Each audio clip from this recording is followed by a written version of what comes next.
Hi guys! Welcome to my YouTube channel po. Kung bago ka pa lang po sa aking channel, please do not forget to subscribe, like, and share para po lagi po kayong updated sa ating mga videos po. Guys, ating mga SSS pensioners po, abang-abang na po sa Lunes, June 16, 2025 po ang inyong second batch monthly pension po para sa ating mga second batch SSS pensioners po. Abang-abang na po tayo by June 16 or sa Monday na po yan. Normal crediting po tayo guys. Ayan po. So, papasok na po iyan sa ating mga ATM accounts, sa ating mga ATM cards. Kaya i-check na po by Monday ang inyong mga ATM cards. And po, and parati ko pong sinasabi po ito sa inyo, please po, wag po natin kalimutang mag-comply sa AKOP or Annual Confirmation of Pensioner po.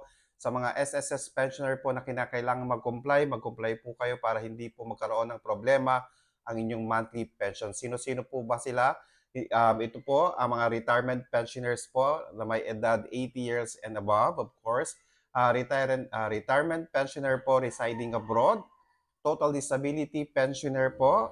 Nandyan po ang survivorship pensioner po. At ang panglima po dito ay mga dependents pensioner po. Sila po yung dapat mag-comply sa kanilang AKOP or Annual Confirmation of Pensioner po.